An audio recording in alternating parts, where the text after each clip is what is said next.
नमस्कार दोस्तों, मैं कविता मुखर जयपुर से और आप सुन रहे हैं सदीनामा का संपादकीय।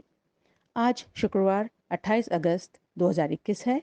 प्रस्तुत है किस किस की आज़ादी श्रृंखला की 11वीं कड़ी। मित्रों, यह सर्वविदित है कि किसी भी अवधारणा या संस्था का गठन नेक नियति से किया जाता है। कालांतर में आए बदलावों तथा संशोधनों से उस अवधारणा या संस्था के औचित्य को खो देने की आशंका को नकारा नहीं जा सकता। प्रस्तुत संपादकीय का शीर्षक है विधान परिषद की आज़ादी।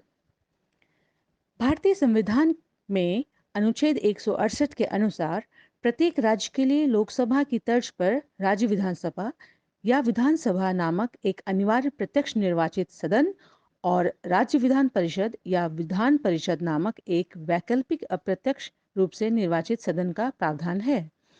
राज्यों की परिषद या भारत की संसद की राज्यसभा की आत्माएं वर्तमान में केवल 6 राज्यों अर्थात आंध्र प्रदेश, तेलंगाना, कर्नाटक, महाराष्ट्र, बिहार और उत्तर प्रदेश में विधान परिषदें हैं। हाल ही में पश्चिम बंगाल विधानसभा ने संविधान के अनुच्छेद 169 के प्रावधानों के अनुसार एक विधानसभा परिषद बनाने का प्रस्ताव पारित किया है।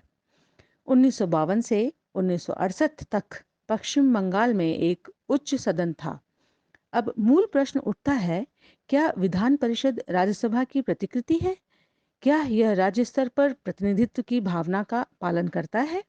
क्या विधान परिषद एक आवश्यकता है?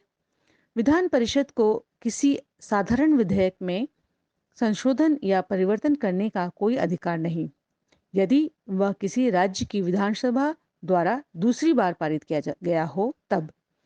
जबकि राज्यसभा को कमोबेश लोकसभा के बराबर का दर्जा प्राप्त है। विधान परिषद का विधानसभा से कोई मुकाबला नहीं।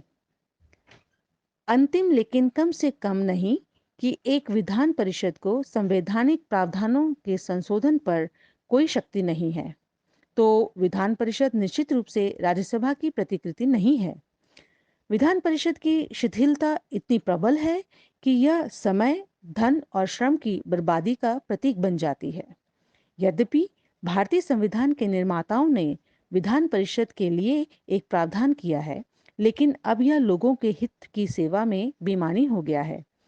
भारत के संविधान में संशोधन करके या तो विधान परिषद से संबंधित संवैधानिक प्रावधानों को समाप्त करने या जिलों को लोगों के प्रतिनिधित्व की बुनियादी इकाइयों के रूप में मानते हुए इसे सही मायने में प्रतिनिधि बनाने के लिए व्यापक सहमति होनी चाहिए।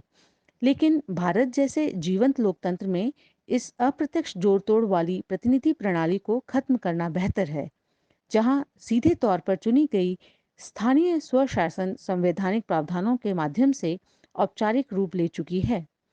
संसद अनुच्छेद 171 भाग 2 के अनुसार विधान परिषद की संरचना के संबंध में एक नया कानून बना सकती है। आमीन। संपादक जितेंद्र जितांशु। कल एक नए विषय के साथ हम फिर प्रस्तुत होंगे। आपका दिन मंगलमय हो। नमस्कार।